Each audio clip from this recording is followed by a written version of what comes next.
Stretching across the arid plains of southern Peru, thousands of massive lines and shapes, only fully visible from the sky, cut across the desert like a forgotten language etched into the earth. Who carved these giant figures into the ground over 1,500 years ago? How did they do it without ever seeing them from above? And most haunting of all, why? Were these ancient symbols a sacred offering, a map of the heavens, or messages meant for gods in the sky? Join us as we unravel the secrets of the Nazca Lines, one of the greatest mysteries of the ancient world. Stretching across the arid plains of southern Peru, the Nazca Lines stand as one of the most enigmatic and awe-inspiring legacies of the ancient world. Carved into the desert floor, these massive geoglyphs span hundreds of square kilometers and depict a variety of shapes, from geometric patterns to vivid animal and human figures. Some of these designs stretch over 300 meters long, making them visible only from the air. Something that has puzzled researchers for decades, considering the pre-aerial age in which they were made. Who created these immense figures? And for what purpose? How were they drawn with such precision over vast and inhospitable terrain? And most mysteriously, why? Scholars and enthusiasts alike have debated whether the Nazca Lines were ritual pathways, astronomical calendars, or perhaps even messages to the gods. As we journey through their history and cultural context, we attempt to unravel the secrets of these ancient desert etchings. Although the Nazca Lines had existed for over a millennium, they remained largely unknown to the modern world until the early 20th century. In 1927, Toribio Mejia Chespe, a Peruvian archaeologist and explorer, was traversing the Nazca Desert when he stumbled upon strange lines etched into the desert floor. Initially thought to be remnants of ancient roads or irrigation channels, their true nature would only come to light a few years later with the advent of aerial exploration. The true revelation came in the 1930s, when commercial pilots began flying over southern Peru and reported seeing vast figures etched into the desert. Spiders, hummingbirds, monkeys, and geometric patterns, some of them spanning hundreds of meters. The sheer scale and detail of the geoglyphs suggested that they were meant to be observed from above, a remarkable concept for a culture that had no means of flight. This spurred international interest, most notably from Paul Kosok, an American historian from Long Island University. In the late 1930s, Kosok visited Nazca and conducted ground surveys of the lines. While observing the desert during the winter solstice, he noticed that some of the lines aligned with the setting sun.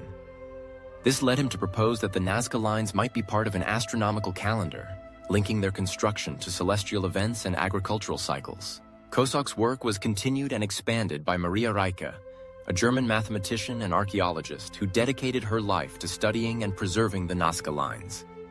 Reiche meticulously mapped dozens of the geoglyphs, measuring angles, orientations, and figures with painstaking accuracy.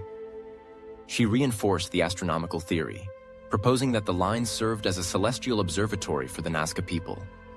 Reiche also played a crucial role in protecting the geoglyphs from damage due to urban development and tourism. Thanks to aerial photography and modern mapping techniques, the full scope of the Nazca Lines became clearer over time. More than 300 geometric shapes, 800 straight lines, and 70 biomorphic designs have been cataloged, covering an area of nearly 450 square kilometers. Early documentation efforts involved walking the lines on foot and mapping them from elevated points. Later, satellite imagery and drone technology revolutionized the study and preservation of these desert masterpieces. Yet despite these advancements, many questions remain. Were the lines created for practical purposes like irrigation or calendars? Or did they serve spiritual or ritual functions? Or perhaps, as some still suggest, are they messages meant for deities, or something even more mysterious? The early explorers of Nazca set the stage for a century-long search for answers. To understand the Nazca Lines, one must first understand the people who created them. The Nazca civilization, which flourished in the arid valleys of southern Peru from roughly 200 BCE to 600 CE. The Nazca were a pre-Incan culture known for their advanced irrigation systems, intricate ceramics, and vivid textiles. Their society was agriculturally based, relying on crops such as maize, beans, squash, and cotton, made possible by their impressive aqueducts and underground water channels called puquillos. Nazca art and material culture provide insight into their complex religious worldview, Their ceramics depict a pantheon of gods, mythical creatures, and scenes of ritual practices. The Nazca believed in powerful nature spirits, especially those associated with water, a precious resource in their dry environment. Many scholars believe that religion played a central role in all aspects of Nazca life, and it is within this spiritual framework that the Nazca Lines may be best understood. Despite their technical limitations, the Nazca engineered a vast network of geoglyphs across a seemingly unworkable desert terrain. How did they create such enormous and precise designs without the ability to view them from above? Archaeological evidence suggests they employed basic yet highly effective surveying techniques. Small wooden stakes found at the endpoints of many lines show they used these as guides. It's believed they constructed scaled-down versions of the figures and then transferred the designs to a larger scale using ropes, grids, and alignment tools. Recent experiments by archaeologists and researchers have successfully recreated some Nazca-style figures using these ancient techniques. By establishing a central point and measuring radial distances using ropes and stakes, even intricate spiral and curvilinear shapes can be reproduced accurately. In essence, the Nazca used a prehistoric form of engineering and geometry to map massive artworks across the desert floor. The physical process of making the lines was relatively straightforward. The top layer of the Nazca Desert is coated with dark reddish-brown iron oxide pebbles. When these are brushed away, the lighter-colored subsoil beneath becomes visible, forming a sharp contrast with the surrounding terrain. Given the arid, windless climate, the lines have remained remarkably well preserved for centuries. The labor force and organization behind the construction are still a matter of speculation. It is unlikely that these monumental efforts were random or recreational. Rather, the construction of the lines likely involved carefully planned communal labor, possibly coordinated by religious or political leaders. The scale and consistency of the designs suggest a centralized vision or purpose, pointing to the significant cultural and spiritual importance of the geoglyphs. Were the lines used in ceremonial processions? Were they ritual paths meant to be walked as part of a spiritual journey? Or were they vast symbols intended for divine eyes only?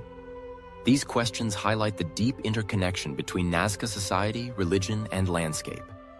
As we delve further into the mystery, the creators of these lines emerge not merely as artists or engineers, but as a people whose worldview was deeply rooted in the cosmos, the environment, and perhaps in an effort to communicate with the gods above. The Nazca Lines are not a uniform set of images, but a diverse array of geoglyphs falling into several distinct categories. Scholars commonly group them into three major types: straight lines, geometric shapes, and biomorphic figures, each possibly serving different symbolic, functional, or ritualistic purposes. The most numerous of these are straight lines, some stretching as far as 15 kilometers across the desert floor. These straight lines crisscross the plains in all directions and form one of the oldest and most basic elements of the Nazca geoglyph system. Some intersect, while others run parallel or radiate from central points, creating starburst-like formations. Their sheer precision over such long distances is a testament to the surveying skills of the Nazca people. Geometric shapes, such as trapezoids, triangles, spirals, and zigzags, add another layer of complexity. Some of these shapes appear to direct movement or frame other designs. Trapezoids, in particular, are noteworthy because they often widen or narrow across their length, hinting at intentional perspective or symbolic directionality. Spirals and meandering lines may have represented flowing water, wind, or even cosmic energy. The most famous and visually captivating geoglyphs are the biomorphic figures, which depict animals, plants, and humans. These include the hummingbird, a marvel of symmetry and fluid design, the monkey with its coiled tail, the spider, interpreted by some as a fertility symbol, and the so-called astronaut, a humanoid figure with large eyes and outstretched arms standing on a hill. Other notable figures include whales, lizards, condors, dogs, and even a stylized tree and hands. The symbolism behind these designs is still debated. Many of the animals are associated with rain and fertility in Andean mythology. For example, the hummingbird and condor are linked to the sky, while the monkey may represent the jungle.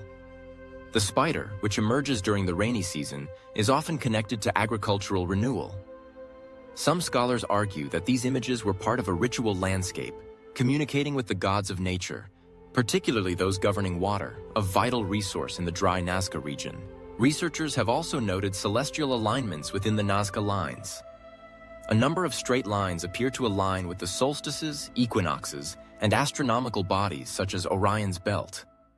While not all alignments hold up to modern scrutiny, the correlation between some lines and solar phenomena suggests that cosmology and celestial observation were at least partially integrated into their construction. Ultimately, the diversity of the lines, both in form and orientation, indicates that they likely served multiple interconnected purposes, encompassing ceremonial, symbolic, ecological, and astronomical dimensions. One of the most accepted theories among archaeologists is that the Nazca Lines served religious or ceremonial functions.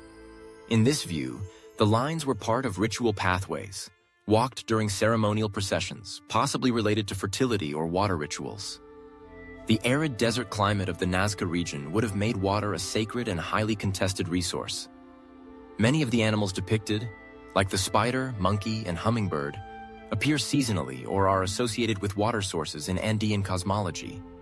Some lines lead directly to puquios, ancient aqueducts, supporting the idea that they were connected to rituals invoking water or rain. The geoglyphs may have acted as offerings to deities, signaling devotion and asking for agricultural fertility. The geometric and directional nature of the lines supports the idea that they served as ritualized paths, possibly walked by priests or shamans in a symbolic journey. Perhaps the most famous theory was proposed by Paul Kosok and later expanded by Maria Reiche, who dedicated decades to studying the Nazca Lines. Kosok observed that some lines aligned with the sun's position during the winter solstice, suggesting they might have functioned as a calendar. Reiche took this further, suggesting that many of the lines and figures corresponded to celestial bodies and astronomical events. She believed the Nazca used the lines to mark solstices, equinoxes, and star risings, which were crucial for determining planting and harvest times. According to Reiche, the desert was essentially an open-air observatory, with geoglyphs functioning like a giant sundial. However, modern GPS mapping and statistical studies have cast doubt on the extent of astronomical alignment. While a few lines do appear to correlate with solar or stellar positions, many do not. Critics argue that with such a vast number of lines, some alignments are inevitable by coincidence. Nonetheless, the idea that some geoglyphs were tied to celestial phenomena remains plausible. Another intriguing interpretation suggests the geoglyphs reflect shamanic visions experienced during rituals involving hallucinogenic substances like San Pedro cactus or ayahuasca. In this theory, the abstract shapes and animal forms mirror the spiritual imagery seen during altered states of consciousness. The creation of these lines could represent attempts to materialize mystical journeys, allowing communities to interact symbolically with the spirit world. Anthropologist Johannes Reinhard, who spent decades studying Andean cultures, proposed that the lines marked sacred landscapes where rituals were performed to connect with mountain deities, ancestors, or rain gods. In this context, the act of creating and walking the lines was itself a spiritual practice, facilitating communication between the physical and supernatural realms. One of the most controversial theories, popularized by Swiss author Erich von Däniken in the 1968 book Chariots of the Gods, suggests that the Nazca Lines were landing strips or messages for extraterrestrial beings. The massive size and aerial visibility of the geoglyphs led some to speculate that they were created for viewers in the sky, perhaps ancient astronauts visiting Earth. Von Däniken pointed to the figure known as the astronaut as supposed evidence of extraterrestrial contact. His theories gained widespread attention in pop culture, fueling documentaries, books, and television programs. However, these ideas have been thoroughly debunked by archaeologists and scientists. There is no physical or historical evidence to support extraterrestrial involvement in the construction of the Nazca Lines. The tools, materials, and cultural context all point to human origin, and modern experiments have shown that the Nazca people could have created the lines using basic tools and surveying techniques. Some modern scholars interpret the lines as expressions of social or political identity. In this theory, different clans or groups within the Nazca culture may have claimed and maintained specific geoglyphs as part of their territorial or cultural heritage. The lines could have served as markers of communal identity, outlining sacred zones or shared ritual landscapes. There's also evidence that the lines relate to resource management, especially regarding water. As a society dependent on agriculture in one of the driest places on Earth, the Nazca may have used the lines to map underground water sources or to perform ceremonies to ensure the flow of water. The act of organizing labor to build these structures could have reinforced community cohesion, with construction serving both symbolic and practical functions. Despite their monumental scale, the process used to create the Nazca Lines was surprisingly simple. The top layer of the Nazca Desert consists of iron oxide-coated pebbles, which appear dark reddish-brown. By removing these pebbles, the Nazca artists exposed the lighter yellowish soil underneath, producing a visible contrast that defines each line and figure. To create straight lines and intricate shapes, the Nazca used rudimentary but effective tools. Archaeologists have uncovered wooden stakes driven into the ground at endpoints or critical angles, which help survey and align the paths. They likely used ropes between stakes to maintain straightness and gridded layouts to scale up designs. Modern experiments using these techniques have replicated large-scale geoglyphs with impressive accuracy, proving that such feats were entirely within the capabilities of ancient engineers. No extraterrestrial assistance needed. Because the region is one of the driest places on Earth, receiving less than 25 millimeters of rain annually, and experiences minimal wind or erosion, the lines have remained largely intact for over 1,500 years. The arid climate acts as a natural preservative, keeping the geoglyphs etched sharply into the desert surface. However, the Nazca Lines now face increasing threats from the modern world. Urban expansion, agricultural encroachment, and infrastructure development, such as highways or mining, pose direct dangers to the geoglyphs. In 2018, a truck driver veered off the Pan American Highway and caused damage to a portion of the lines, highlighting their vulnerability. Tourism, while economically beneficial, also presents challenges. Foot traffic, vehicles, and unregulated access can erode the delicate lines. Preservation efforts now include restricted access zones, satellite monitoring, and drones to survey and document the geoglyphs from above without causing harm. Climate change poses a longer-term threat. Though the Nazca Desert is typically dry, any increase in rainfall due to shifting climate patterns could accelerate erosion and obliterate parts of the designs. Preservationists are racing to digitize and protect the lines before irreversible damage occurs. International support and legal protections have been implemented. In 1994, UNESCO designated the Nazca Lines as a World Heritage Site, acknowledging their global cultural significance. Ongoing research, education, and sustainable tourism models are essential to ensuring that these ancient messages, whether to gods, stars, or people, continue to endure in the Peruvian desert. In recent years, modern technology has revolutionized our understanding of the Nazca Lines. Traditionally studied through aerial photography and field surveys, these ancient geoglyphs have now become a central focus of high-tech archaeological methods. Tools such as drones, satellite imagery, and artificial intelligence are reshaping the boundaries of discovery. Drones have provided unprecedented access to hard-to-reach desert areas, capturing high-resolution images of the landscape. These bird's-eye perspectives have allowed archaeologists to analyze the lines without disturbing the fragile environment. Meanwhile, satellite imagery, especially from commercial platforms like Google Earth, has enabled researchers and citizen scientists alike to scan vast portions of the Nazca Desert with astonishing precision. One of the most groundbreaking advancements came from AI-powered image recognition. In 2019 and again in the early 2020s, Japanese researchers from Yamagata University announced the discovery of over 100 previously unknown geoglyphs, including humanoid figures, birds, cats, and even two-headed creatures. These were unearthed using machine learning models trained to detect patterns hidden within massive amounts of terrain data. These discoveries not only expand the catalog of Nazca art, but also offer new avenues for interpretation. Some of the newly identified figures differ stylistically from earlier ones, suggesting chronological layering or possibly the involvement of other cultures. Digital mapping is becoming a crucial part of preserving this cultural heritage.